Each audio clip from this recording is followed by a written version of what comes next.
Hey guys, आप सभी का इस जावा ट्यूटोरियल फॉर बिगिनर्स इन हिंदी के सेशन में स्वागत है। तो जावा कुछ 20 सालों से सभी का फेवरेट लैंग्वेज रहा है, तो वही जावा का इंपॉर्टेंस समझते हुए हम ये फुल कोर्स ला रहे हैं। तो आप लोग शायद से जावा सीखना चाहते होंगे, बट आपको जावा का कोई फुल कोर्स हिंदी में नहीं मिल रहा होगा, तो इसलिए हम लोगों ने ये फुल कोर्स बनाया है। तो हम लोग ज्यादा टाइम वेस्ट नहीं करेंगे और डायरेक्टली एजेंडा देखते हैं। तो सबसे पहले हम लोग समझेंगे जावा है क्या, और उसके बाद हम लोग जावा और एक्लिप्स को इंस्टॉल करेंगे। फिर हम लोग समझेंगे वेरिएबल्स और डेटा टाइप्स है क्या। फिर आगे जाते हुए हम लोग ऑपरेटर्स के साथ काम करेंगे। उसके बाद हम फ्लो कंट्रोल स्टेटमेंट्स क्या है और डिफरेंट फ्लो कंट्रोल स्टेटमेंट्स को जावा में इंप्लीमेंट करना सीखेंगे। फिर हम लोग ऑब्जेक्ट ओरिएंटेड कॉन्सेप्ट्स को जानेंगे और ऑब्जेक्ट ओरिएंटेड प्रोग्रामिंग के कॉन्सेप्ट्स को जावा में इंप्लीमेंट करेंगे। फिर आगे जाते हुए हम लोग इनहेरिटेंस समझेंगे और इनहेरिटेंस को जावा में भी इंप्लीमेंट करेंगे। एंड फाइनली हम लोग सीखेंगे डिफरेंट कलेक्शंस क्या है। तो दो इंपॉर्टेंट कलेक्शंस एरे लिस्ट और लिंक लिस्ट है, उन दोनों को हम जावा में इंप्लीमेंट करेंगे। तो गाइस सेशन स्टार्ट करते हैं। तो अभी हम लोग समझते हैं जावा एग्जैक्टली है क्या। तो Java simply put is a free and open source software. तो इसका मतलब क्या है? तो जावा जब मैं बोलता एक फ्री सॉफ्टवेयर है तो आपको पे करने की जरूरत नहीं है, और जब मैं बोलता ओपन सोर्स है तो आप डाउनलोड कर सकते हो और आप जो है कोड करना स्टार्ट कर सकते हो। तो जावा के साथ काम करना बहुत ही ज्यादा आसान है। आपको बस जावा को इंस्टॉल करना है और आप जो है कोडिंग करना स्टार्ट कर सकते हो। जावा एक क्रॉस प्लेटफॉर्म कंपैटिबल सॉफ्टवेयर है। तो अभी इसका मतलब क्या हुआ? तो इसका मतलब ये है कि जावा को आप किसी भी ऑपरेटिंग सिस्टम पे चला सकते हो। तो आपके पास विंडोज सिस्टम है तो आप जावा को विंडोज सिस्टम पे चला सकते हो। अगर आपके पास मैक है तो जावा को आप मैक पे चला सकते हो। अगर इसी तरह आपके पास लाइनक्स या फिर यूनिक्स सिस्टम है तो आप जावा को जो है उस पर भी चला सकते हो। तो मान लीजिए आप कोई बिजनेस प्रोजेक्ट पे काम कर रहे हो और आपके पास एक विंडोज सिस्टम है और आपके बॉस के पास एक मैक सिस्टम है। तो आपने पूरा प्रोजेक्ट आपके सिस्टम पे बनाया है और आपको अगर शायद से लग रहा है कि आपका कोड जो है आपके बॉस के सिस्टम पे चलेगा नहीं चलेगा, तो आपको बिल्कुल भी डरने की जरूरत नहीं है, क्योंकि जावा क्रॉस प्लेटफॉर्म कंपैटिबल है। वो हर एक ऑपरेटिंग सिस्टम पे सीमलेसली चलता है। और फिर जावा एक ऑब्जेक्ट ओरिएंटेड प्रोग्रामिंग लैंग्वेज है। तो अभी इसका मतलब क्या हुआ? तो अगर आप अपने आसपास देखो तो आपको क्या दिखेगा? आपके आसपास जो है बहुत सारे ऑब्जेक्ट्स रहेंगे। तो आप मान लीजिए आपके सामने अगर फोन हो तो फोन क्या है? वो एक ऑब्जेक्ट है। अगर आपके सामने एक हेडफोन है वो भी एक ऑब्जेक्ट है। लैपटॉप है वो भी एक ऑब्जेक्ट है। तो ये सभी जो है रियल लाइफ ऑब्जेक्ट्स है। तो अगर आपको इन रियल लाइफ ऑब्जेक्ट्स को अगर प्रोग्रामिंग पैराडाइम में रिप्रेजेंट करना हो तो आपको एक प्रोग्रामिंग लैंग्वेज की जरूरत पड़ेगी। तो इस चीज को हम ऑब्जेक्ट ओरिएंटेड प्रोग्रामिंग लैंग्वेज बोलेंगे। तो जावा एक pure object oriented programming language है। इसका मतलब ये है कि जावा आपको ऑब्जेक्ट्स और क्लासेस प्रोवाइड करता है जिसके साथ आप रियल वर्ल्ड ऑब्जेक्ट्स को प्रोग्रामिंग पैराडाइम में रिप्रेजेंट कर सकते हो। तो ये सभी जावा के बेसिक्स हो गए। तो अभी हम लोग जाते हैं और जावा को इंस्टॉल करते हैं। तो जावा को इंस्टॉल करने के लिए हमें जेडीके की जरूरत है। तो यहाँ पे एक्चुअली हम ऐसे जावा को इंस्टॉल करेंगे। तो जेडीके क्या है? JDK is known as Java development kit. तो यहाँ पे आप देख रहे हो, हम इस साइट पे जाएंगे oracle.com java technologies java se downloads.html। तो हम लोग इस साइट पे जाएंगे और जेडीके को डाउनलोड करेंगे। तो मैं बस अपना ब्राउजर एक बार ओपन करता हूं यहाँ पे। तो मैं यहाँ पे लिखूंगा जेडीके डाउनलोड, और जो पहला आपको लिंक दिख रहा है उस पर आप क्लिक करिए। फिर यहां पे आपको फिर से जेडीके डाउनलोड दिखेगा, इस पे आप क्लिक करेंगे। तो ये होने के बाद आपके पास जो है डिफरेंट डिस्ट्रीब्यूशंस दिख रहे हैं यहाँ पे। तो जैसे मैंने आपको बताया, जावा एक क्रॉस प्लेटफॉर्म कंपैटिबल लैंग्वेज है। तो आपके पास लाइनक्स सिस्टम है तो आप जावा जो है लाइनक्स के लिए इंस्टॉल कर सकते हो। मैक है तो आप जावा मैक के लिए इंस्टॉल कर सकते हो। इसी तरह आपके पास विंडोज है तो जावा जो है आप विंडोज सिस्टम में इंस्टॉल कर सकते हो। तो क्योंकि मेरे पास एक विंडोज सिस्टम है, मैं जो है इस पे क्लिक करूंगा, इस वाले लिंक पे, तो ये ऑटोमेटिकली जेडीके को इंस्टॉल कर देगा। तो फिर से अगर आपको पता नहीं जेडीके क्या है, तो in simple terms JDK is known as Java development kit. तो आप इस जावा डेवलपमेंट किट के साथ जो है जावा प्रोग्राम्स लिख सकते हो और इन जावा प्रोग्राम्स को एग्जीक्यूट भी कर सकते हो। तो इस जेडीके के अंदर एक एग्जीक्यूशन एनवायरनमेंट होता है जिसका नाम है JRE। तो उस JRE के साथ आप जो भी जावा प्रोग्राम लिखते हो उसको एग्जीक्यूट कर सकते हो। तो आपने जो है सक्सेसफुली जेडीके को इंस्टॉल कर दिया। तो फिर आप उसको आपके पास जो है एक विजर्ड मिलेगा, ऑटोमेटिक विजर्ड, जो आपको जहां पे आप नेक्स्ट क्लिक करेंगे तो फिर आपको ऑटोमेटिकली जो है जेडीके इंस्टॉल हो जाएगा या फिर जावा इंस्टॉल हो जाएगा आपके सिस्टम में। फिर जावा इंस्टॉल करने के बाद आपको एक आईडीई की जरूरत है। तो आईडीई क्या होता है? आईडीई का मतलब है इंटीग्रेटेड डेवलपमेंट एनवायरनमेंट। तो एक इंटीग्रेटेड डेवलपमेंट एनवायरनमेंट के साथ आप जो भी कोडिंग टास्क कर रहे हो वो बहुत आराम से हो सकता है। तो एक आईडीई आपको प्रॉम्प्ट देता है और बहुत सारे टूल्स देता है जिसके साथ जो है कोडिंग काफी ज्यादा आसानी से हो जाता है। तो जब आप जावा के साथ काम कर रहे हो तो जावा के लिए एक बहुत फेमस आईडीई है और जो सबसे पॉपुलर है when it comes to Java वो है एक्लिप्स। और आप एक्लिप्स को इस साइट से डाउनलोड कर सकते हो, eclipse.org/downloads। तो मैं इस लिंक पे एक बार क्लिक करता हूं और बस वेट करते हैं इस लिंक के ओपन होने का। तो ये जो है हमारा साइट है और यहां से हम एक्लिप्स को डाउनलोड कर सकते हैं। तो क्योंकि मेरा 64 बिट सिस्टम है मैं यहां पे क्लिक करूंगा डाउनलोड 64 बिट। तो ये हमें एक नए साइट पे रिडायरेक्ट करेगा। तो जैसे ये देख रहे हो यहाँ पे फिर से हमारे पास डाउनलोड का ऑप्शन है, तो मैं यहाँ पे क्लिक करूंगा और ये वीडियो डाउनलोड हो जाएगा। तो जैसे देख रहे हो यहाँ पे जो है डाउनलोड स्टार्ट हो गया है। तो क्योंकि मेरे पास ऑलरेडी जेडीके और एक्लिप्स इंस्टॉल्ड है तो मैं वो सेटअप विजार्ड का प्रोसेस आपको दिखाने नहीं वाला हूँ यहाँ पे। तो उसमें ज्यादा कुछ कॉम्प्लिकेटेड नहीं है, बस इंस्टॉल करने के बाद विजार्ड पे आप नेक्स्ट क्लिक करिए, फिर सब कुछ जो है सेटअप हो जाएगा। तो हमने जो है एक्लिप्स को इंस्टॉल कर दिया। तो अभी हम लोग एक्लिप्स पे जाके एक्लिप्स एनवायरनमेंट को देखते हैं और हमारा फर्स्ट प्रोग्राम लिखते हैं। राइट, सबसे पहले मैं एक्लिप्स आपको एनवायरनमेंट कैसे दिखता है वो दिखाता हूं। तो ये जो है एक्लिप्स है, एक्लिप्स ऐसे दिखता है यहाँ पे। तो यहाँ पे आपका टूल बार हो गया, फाइल, एडिट, सोर्स, रिफ्रैक्टर और ये सब। और ये जो देख रहे हो बीच में ये आपका कोडिंग विंडो है। तो जो भी कोड है आपका यहाँ पे लिखोगे और ये आपका कंसोल विंडो है जहां पे आपको आउटपुट मिलेगा। राइट, और अगर आपको जावा प्रोजेक्ट क्रिएट करना हो तो मैं आपको बताऊंगा कैसे क्रिएट करना है। सबसे पहले आप फाइल पे क्लिक करोगे, यहाँ पे न्यू, और इसके बाद आप जावा प्रोजेक्ट सेलेक्ट करोगे। इसके बाद आप कोई भी जो है प्रोजेक्ट नेम दे दीजिए यहाँ पे। तो मैं इस प्रोजेक्ट का नाम दूंगा जावा ट्यूटोरियल और मेरा जो है जो जीआरई है उसका वर्जन जावा SE 13 है। फिर मैं फिनिश करूंगा, मेरा जो है जावा प्रोजेक्ट क्रिएट हो जाएगा यहाँ पे और एक मॉड्यूल भी होगा प्रोजेक्ट के साथ, उसको आप सेम नेम दे सकते हो यहाँ पे। तो बस आप क्रिएट कर दीजिए। तो आपका जो है ये जावा ट्यूटोरियल प्रोजेक्ट क्रिएट हो गया है और उसके साथ एक मॉड्यूल भी क्रिएट हो गया है। फिर आप ये जो सोर्स फोल्डर देख रहे हो, आपका जो भी कोड है या फिर जो भी जावा प्रोजेक्ट का मेन कंपोनेंट है वो इस सोर्स फोल्डर के अंदर होगा। तो आप इस पे एक बार राइट क्लिक करिए, फिर से आपके पास जो है न्यू ऑप्शन है। तो इसके अंदर आप एक पैकेज क्रिएट करोगे। तो जो भी आपका प्रोग्राम होगा इस पैकेज के अंदर होगा। तो फिर से आप जो है इसको सेम नेम दोगे जो आपका जावा प्रोजेक्ट था और आपका जो जावा पैकेज है उसका नाम सेम दोगे आप। ठीक है, ये बहुत इंपॉर्टेंट है गाइस। तो इस जावा पैकेज और जावा प्रोजेक्ट का नाम आप सेम रखोगे, फिर आप फिनिश क्लिक करोगे यहाँ पे। तो आपका पैकेज भी क्रिएट हो गया है। फिर पैकेज पे आप राइट क्लिक करोगे, न्यू, और इस पैकेज के अंदर आप एक क्लास क्रिएट करोगे और इस क्लास का नाम आप जो है इस प्रोजेक्ट से सेम रखोगे बाय कन्वेंशन। तो मैं इसका क्लास का नाम जो है जावा ट्यूटोरियल लिखता हूं। और जब भी आप क्लास क्रिएट कर रहे हो बाय कन्वेंशन जो है क्लास का पहला लेटर कैपिटल होना चाहिए। तो यहाँ पे मैं जय कैपिटल दे रहा हूं यहाँ पे, और ये कैमल केस है। तो जहां पे भी मतलब एक वर्ड खत्म हो रहा है और दूसरा वर्ड स्टार्ट हो रहा है, फिर से वो दूसरे वर्ड का जो पहला लेटर है वो आप कैपिटल रखोगे। तो ऐसे हमने जो है ये क्लास क्रिएट किया है और उसके अंदर हम एक फंक्शन इंक्लूड करेंगे। तो आपको ये थोड़ा सा कॉम्प्लिकेटेड लग सकता है अगर आपने कभी प्रोग्रामिंग नहीं किया हो और आपको पता नहीं है फंक्शन क्या है, तो थोड़ा सा कंफ्यूजिंग हो सकता है, बट फिर भी हम अच्छे से समझेंगे। तो बस फिलहाल के लिए यहाँ पे आप क्लास का नाम लिख दीजिए, यहाँ पे public static void main include कर दीजिए, फिर फिनिश पे क्लिक करिए। तो अभी जो है हमारा ये क्लास क्रिएट हो गया है जावा ट्यूटोरियल। फिर इसके अंदर ये फंक्शन है public static void main string args। तो इसको हम अच्छे से समझते हैं।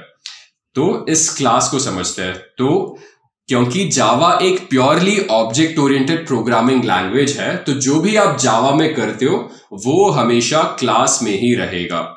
ठीक है, तो सबसे पहले आपने क्लास बना दिया है और क्लास बनाने के लिए आपको एक कीवर्ड की जरूरत है। तो ये जावा ट्यूटोरियल जो है इस क्लास कीवर्ड से प्रीसीड कर रहा है। क्लास जावा ट्यूटोरियल, उसके पहले फिर से यहाँ पे कुछ लिखा, ये पब्लिक है। तो ये पब्लिक क्या है, इसका मतलब ये है कि ये क्लास सभी को एक्सेसिबल है, तो इसको हम एक एक्सेस मॉडिफायर बोलते हैं। तो आपके पास जो है डिफरेंट एक्सेस मॉडिफायर्स होते हैं, जैसे पब्लिक, प्राइवेट और प्रोटेक्टेड, और बाय कन्वेंशन हम पब्लिक एक्सेस मॉडिफायर यूज करते हैं। तो जब आप एक्सेस मॉडिफायर को पब्लिक रखते हो तो वो जो भी क्लास हो that is available to everyone in the program. फिर क्लास के अंदर हम ये मेन फंक्शन क्रिएट करेंगे। तो आप ऐसा समझ लीजिए कि जो मेन फंक्शन है वहां पे आपका प्रोग्राम का एग्जीक्यूशन स्टार्ट होता है और वहीं पे आपका प्रोग्राम का एग्जीक्यूशन एंड होता है। तो ये आपके प्रोग्राम का मेन कंपोनेंट है, राइट। तो यहां पे हमने ये फंक्शन बना लिया है। फिर फंक्शन का एक रिटर्न टाइप होता है, हर एक फंक्शन का एक रिटर्न टाइप होता है, और इस मेन फंक्शन का रिटर्न टाइप है वॉइड। वॉइड मतलब ये कुछ भी रिटर्न नहीं करेगा। और फिर इसके बाद यहाँ पे पब्लिक स्टैटिक लिखा है। पब्लिक का मतलब ये है फिर से कि ये मेन फंक्शन जो है हर जगह से एक्सेसिबल है क्योंकि ये पब्लिक फंक्शन है। फिर स्टैटिक, तो ये स्टैटिक हमें ये बता रहा है कि ये जो मेन फंक्शन है अगर हमें इसको एक्सेस करना है तो हमें एक ऑब्जेक्ट के साथ उसको एक्सेस करने की जरूरत नहीं पड़ेगी। तो फिर से अगर ये थोड़ा सा कॉम्प्लिकेटेड है तो आप बस थोड़ा सा वेट करिए, आपको सब कुछ जो है समझ में आ जाएगा। फिलहाल के लिए आप बस इतना समझिए, ये हमारा मेन क्लास है जावा ट्यूटोरियल, उसके अंदर हमारे पास एक मेन फंक्शन है जो कि पब्लिक है, राइट। बस ये जो है आप समझ लीजिए यहां तक। फिर जो भी आप प्रोग्राम लिखना चाहते हो वो सब प्रोग्राम आप मेन फंक्शन के अंदर लिखोगे। तो हम अभी जाके जो है हमारा पहला प्रोग्राम लिखेंगे। तो हम कंसोल पे कुछ प्रिंट करना चाहते हैं, तो उसके लिए हमें ये कमांड यूज करना पड़ेगा, system.out.println। तो ये सिस्टम क्या है, फिर से एक क्लास है। तो इस सिस्टम क्लास के अंदर हमारे पास println मेथड प्रेजेंट है, राइट। तो हम इस सिस्टम क्लास से ये println मेथड एक्सेस कर रहे हैं और इसके अंदर जो भी मैं लिखूंगा वो प्रिंट हो जाएगा। तो मान लेता है मैं लिखता हूं दिस इज स्पार्टा और मैं यहां पे एक सेमीकोलन रख देता हूं, तो इससे जो है मैं सक्सेसफुली ये प्रिंट कर रहा हूं। अभी इस प्रोग्राम को रन करना हो तो यहां पे क्लिक कीजिए, यहां पे ओके करिए, फिर आपको रिजल्ट मिल जाएगा, राइट। तो हमने सक्सेसफुली हमारा फर्स्ट जावा प्रोग्राम लिख दिया है और यहां पे प्रिंट किया है दिस इज स्पार्टा। तो हमने हमारा फर्स्ट प्रोग्राम लिख दिया है।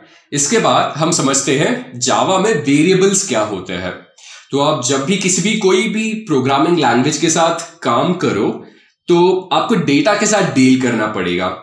तो फिर अगर आप डेटा के साथ डील कर रहे हो तो डेटा को स्टोर भी करना पड़ेगा। तो आप इस डेटा को स्टोर कहां पे करोगे और कैसे करोगे, तो इसलिए हमें वेरिएबल्स की जरूरत है।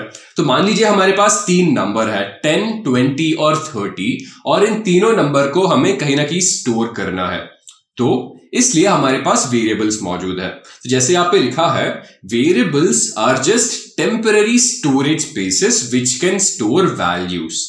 तो हमारे पास ये वैल्यू है 10।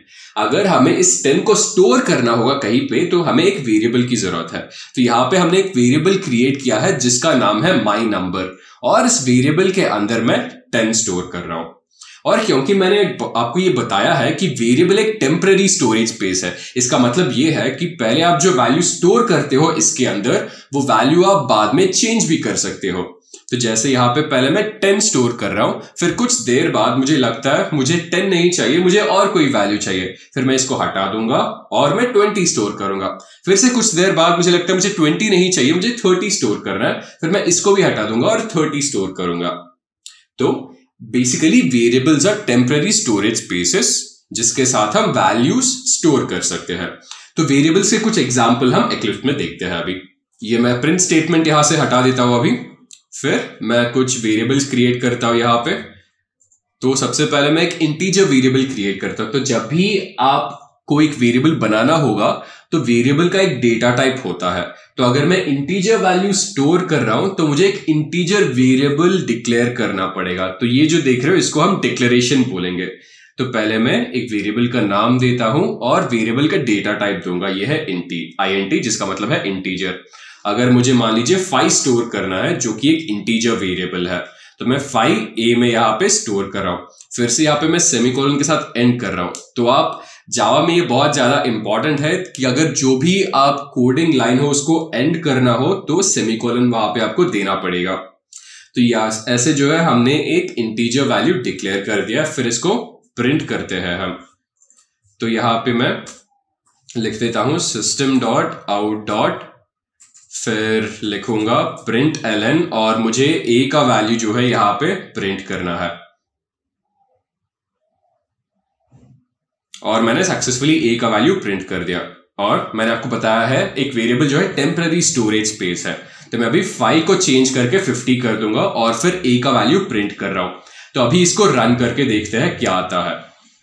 फिर जैसे आप देख रहे हो 5 जो है 50 हो गया। इसी तरह मैं इसको 500 करता हूं और अभी प्रिंट करके देखता हूं और देखते हैं रिजल्ट क्या आता है।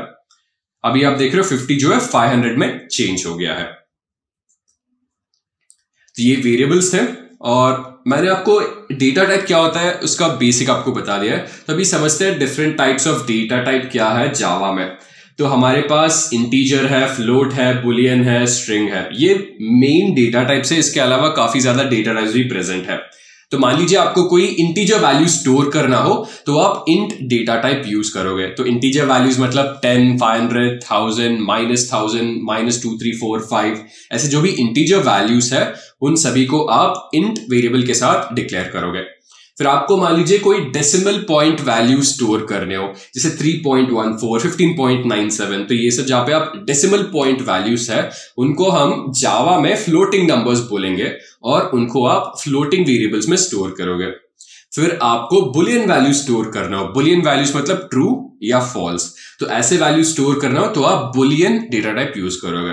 फिर आपके पास स्ट्रिंग्स हो गए। स्ट्रिंग्स मतलब सीक्वेंस ऑफ कैरेक्टर्स और आप इनको जो है डबल कोट्स में स्टोर करोगे। तो जैसे यहाँ पे नाम हो गए सैम, मैट, और ये जरूरत नहीं है कि आप सिर्फ एक वर्ड ही स्टोर करो, आप सेंटेंसेस भी स्टोर कर सकते हो। जैसे हो गया है माई नेम इज सैम या फिर आई लव पिज्जा। तो ये सब जो कुछ सेंटेंसेस हो गए जो कि आप स्ट्रिंग के साथ स्टोर कर सकते हो। तो अभी इन सभी के एग्जाम्पल्स देखते हैं हम। तो हमने इंटीजर का तो एग्जाम्पल देख लिया है। अभी हम एक फ्लोटिंग पॉइंट का एग्जाम्पल देखते हैं। तो फ्लोटिंग पॉइंट वैल्यू अगर स्टोर करना है तो हमें फ्लोट ए लिखना पड़ेगा और अगर ये फ्लोटिंग पॉइंट है तो मुझे इसके बाद एफ लिखना पड़ेगा क्योंकि ये कंपाइलर को बताएगा कि ये फ्लोटिंग पॉइंट नंबर है। Right guys, keep this in mind. तो अगर आप कोई फ्लोटिंग पॉइंट वैल्यू के साथ काम कर रहे हो तो उस नंबर के बाद आपको ये सफिक्स एफ ऐड करना पड़ेगा क्योंकि ये जावा कंपाइलर को बताएगा कि ये एक्चुअली एक डेसिमल पॉइंट नंबर या फिर एक फ्लोटिंग पॉइंट नंबर है। तो ये हमने यहाँ पे लिख दिया है। फिर से हमको बस ये प्रिंट करना पड़ेगा। तो यहाँ पे हम system.out.println लिख देंगे और हमें ये a का वैल्यू प्रिंट करना पड़ेगा। मैं ओके पे क्लिक करता हूं और हमने सक्सेसफुली जो है ये डेसिमल वैल्यू यहाँ पे प्रिंट कर दिया है। राइट, जैसे देख रहे हो यहाँ पे हमारे पास है 500.0। भले ही मैंने बस यहाँ पे 500 लिखा है क्योंकि ये फ्लोटिंग पॉइंट नंबर है, हमारे पास रिजल्ट हो गया है 500.0। तो फिर इसके बाद हमें बुलियन वैल्यूज देखने पड़ेंगे। तो मैं यहाँ पे बुलियन लिख देता हूं, बुलियन ए, और बुलियन वैल्यूज हमारे पास बस 2 होते हैं, ट्रू, फॉल्स। तो इस बार मैं ट्रू स्टोर कर रहा हूं ए में। फिर मैं इसको प्रिंट कर देता हूं और रिजल्ट देखते हैं। राइट, तो हमने ट्रू प्रिंट कर दिया है। इसी तरह अगर मुझे फॉल्स प्रिंट करना हो तो फॉल्स को जो है मैं ए में स्टोर कर दूंगा। फिर मैं प्रिंट करता हूं इसको, तो ये भी हमने प्रिंट कर दिया है। तो इसके बाद हमारे पास बस स्ट्रिंग बचा है। तो हम एक स्ट्रिंग वेरिएबल भी बना लेते हैं यहाँ पे, स्ट्रिंग। फिर वेरिएबल का नाम ए है यहाँ पे। फिर मैं यहाँ पे कुछ लिख देता हूं। यहाँ पे मैं लिखूंगा दिस इज स्पार्टा। यहाँ पे मैं सेमीकोलन से इसको एंड कर दूंगा। फिर मैं इसको प्रिंट कर रहा हूं यहाँ पे। तो हमने सक्सेसफुली इसको प्रिंट कर दिया है, दिस इज स्पार्टा। तो ये हमारे वेरिएबल्स और डेटा टाइप्स भी हो गए यहाँ पे। तो हम अभी समझते हैं ऑपरेटर्स क्या है, डिफरेंट टाइप्स ऑफ ऑपरेटर्स क्या है, और उन सभी को हम जावा में इंप्लीमेंट करते हैं। तो जावा में हमारे पास 3 मेन टाइप्स ऑफ ऑपरेटर्स है, arithmetic operators, relational operators and logical operators. तो सबसे पहले हम अरिथमेटिक ऑपरेटर्स के साथ काम करते हैं। तो मैं ये दोनों यहां से हटा देता हूं। एक्चुअली हम इस प्रिंट स्टेटमेंट को यहीं पे रखेंगे। मैं इस स्ट्रिंग को यहां से हटा देता हूं और मैं यहां पे कमेंट ऐड करता हूं। तो सबसे पहले हम जानते हैं कमेंट्स क्या होते हैं जावा में। तो मैं 2 फॉरवर्ड स्लैश यहां पे बनाऊंगा और यहां पे मैं कुछ रैंडम स्टेटमेंट लिखूंगा। मान लीजिए मैं बस यहां पे लिखता हूं रैंडम स्टेटमेंट। तो जावा जो है इस चीज को एग्जीक्यूट नहीं करेगा। तो जो भी कमेंट है या फिर जो भी आप 2 फॉरवर्ड स्लैश के बाद लिखते हो, जावा कंपाइलर इस चीज को एग्जीक्यूट नहीं करेगा। जैसे अभी मैं इस प्रिंट को एग्जीक्यूट करूं, राइट, तो अभी आपको कोई रिजल्ट नहीं आया क्योंकि जावा ने इसको इग्नोर कर दिया है। तो अब कमेंट्स नॉर्मली जब भी आप अपने कोड को डिस्क्राइब करना चाहते हो या फिर एक्सप्लेन करना चाहते हो इसलिए यूज करोगे। तो अगर जैसे मैं इस चीज को हटा दूं यहाँ पे और यहाँ पे मैं एक सेमीकोलन डाल देता हूं, इसको भी यहां से हटा दूंगा। फिर अगर मैं इसको एग्जीक्यूट करूं, फिर देखते हैं क्या आता है। हमें एरर मिलता है क्योंकि हमने ये जावा कंपाइलर मान के चल रहा है रैंडम जो है एक वेरिएबल है जो कि हमने कहीं पे इनिशियलाइज नहीं किया, इसलिए हमारे पास ये एरर आ रहा है। अगर वही मैं यहाँ पे 2 फॉरवर्ड स्लैश कर दूं तो ये जो एक कमेंट हो जाएगा, फिर जावा इसको एक कमेंट की तरह ट्रीट करेगा और हमें कोई एरर नहीं मिलेगा। तो मैं एक कमेंट यहाँ पे ऐड कर दूंगा, अरिथमेटिक ऑपरेटर्स, क्योंकि हम अरिथमेटिक ऑपरेटर्स के साथ काम कर रहे हैं और हमारे अरिथमेटिक ऑपरेटर्स क्या रहेंगे, प्लस, माइनस, मल्टीप्लिकेशन और डिविजन। तो ये हमारे अरिथमेटिक ऑपरेटर्स हो गए। तो इन अरिथमेटिक ऑपरेटर्स के साथ काम करने के लिए मैं सबसे पहले कुछ वेरिएबल्स को डिक्लेयर कर देता हूं। तो मैं यहाँ पे इंट a लिखता हूं और 10 में a में मैं 10 का वैल्यू स्टोर करूंगा। फिर मैं और एक वेरिएबल लेता हूं b जिसमें मैं 20 का वैल्यू स्टोर करूंगा। तो मेरे पास 2 वेरिएबल जो है अभी तैयार हो गए। तो इसके बाद मुझे बस अभी ऑपरेटर्स के साथ काम करना होगा। तो मैं सबसे पहले प्लस ऑपरेटर के साथ काम करूंगा। तो मैं यहाँ पे a प्लस b लिख देता हूं। इसको मुझे एक्चुअली प्रिंट स्टेटमेंट के अंदर लिखना पड़ेगा। तो a प्लस b मतलब 10 a के अंदर स्टोर है और 20 b के अंदर स्टोर है। तो जब आप 10 प्लस 20 करते हो आपको वैल्यू मिलेगा 30। तो मैं इसको प्रिंट करूंगा और हमें रिजल्ट मिल गया है 30। इसी तरह मुझे सब्ट्रैक्शन करना हो तो मैं यहाँ पे a माइनस b करूंगा। तो जब मैं यहाँ पे a माइनस b कर रहा हूं तो मुझे -10 मिल रहा है क्योंकि 10 माइनस 20 इज -10। तो ये डिपेंडेंट है कौन सा ऑपरेंड पहले आता है। तो a माइनस b के बदले अगर मैं यहाँ पे जैसे b माइनस a लिखता हूं तो वैल्यू जो है चेंज होगा। यहाँ पे -10 के बदले हमें जो है यहाँ पे +10 मिलेगा क्योंकि b माइनस a मतलब 20 माइनस 10 जो कि हो जाएगा कितना, 10। फिर मैं इसको b इंटू a करता हूं जिसके साथ हम मल्टीप्लीकेशन कर सकते हैं। तो b इंटू a मतलब 20 इंटू 10। तो जब आप 20 इंटू 10 करो आपको 200 का वैल्यू मिलेगा। फिर हम डिवीजन करते हैं b डिवाइडेड बाई a मतलब 20 डिवाइडेड बाई 10। तो आप 20 को 10 के साथ डिवाइड करो, आपको जो है क्या मिलेगा, 2 मिलेगा। तो ये सब जो है बेसिक अरिथमेटिक ऑपरेटर्स हो गए। तो फिर अरिथमेटिक ऑपरेटर्स के बाद हम रिलेशनल ऑपरेटर्स देखते हैं। मैं यहाँ पे लिख देता हूं रिलेशनल ऑपरेटर्स। फिर रिलेशनल ऑपरेटर्स होंगे less than, greater than, double equal to और नॉट इक्वल टू। तो इन सभी ऑपरेटर्स के साथ एक एक काम करता है। फिर से हमारे पास वेरिएबल ये रहेंगे a और b। मैं सबसे पहले लेस देन ऑपरेटर के साथ काम करना चाहता हूं। तो मैं जानना चाहता हूं जो वैल्यू a में प्रेजेंट है वो b से कम है क्या। तो मैं यहाँ पे चेक कर रहा हूं a is less than b। फिर एग्जीक्यूट करते देखते रिजल्ट क्या आता है यहाँ पे। तो a is less than b हमें ट्रू मिलता है क्योंकि 10 इज ऑब्वियसली लेस देन 20। फिर मैं इस लेस देन को चेंज करता हूं ग्रेटर देन में। फिर इसको एग्जीक्यूट करके देखते हैं। अभी हमें फॉल्स मिलता है क्योंकि a is not greater than b मतलब 10 इज नॉट ग्रेटर देन 20। अभी मैं double equal to operator use करूंगा। तो डबल इक्वल टू ऑपरेटर हमें दो ऑपरेंड्स के वैल्यूज चेक करने के लिए यूज किया जाता है, मतलब वो दोनों एग्जैक्टली सेम है कि नहीं है। फिर मैं यहां पे रन पे क्लिक करूंगा, हमें फॉल्स मिलता है क्योंकि 10 इज नॉट इक्वल टू 20। फिर मैं not equal to operator check करूंगा, जो ऑब्वियसली नाम से हमें पता चल रहा है कि ये पता करने के लिए दोनों वेरिएबल सेम है कि नहीं है।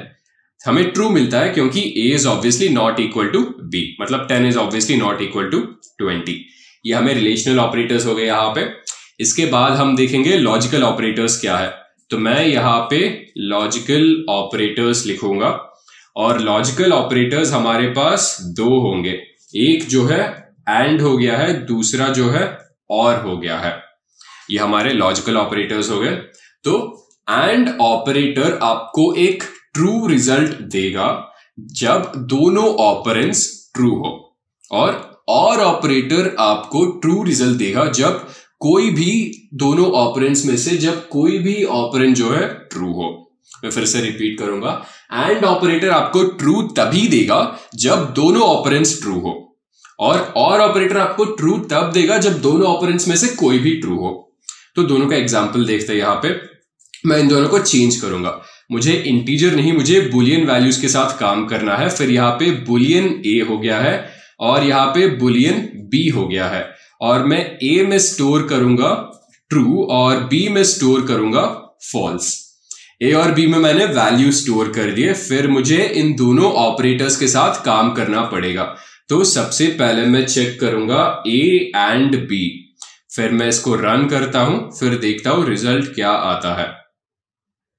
a एंड b फॉल्स मिलता है क्योंकि a ट्रू है, b फॉल्स है। फिर मैं यहां पे लिखूंगा b एंड a, रन करके देखते हैं क्या आता है। b एंड a फिर से फॉल्स है because b is false, a is true. फिर इसको b एंड b चेंज करते हैं, अभी एग्जीक्यूट करेंगे। फिर से हमें फॉल्स मिलता है क्योंकि दोनों फॉल्स है इस बार। अभी फाइनली मैं यहां पे चेक करूंगा a एंड a।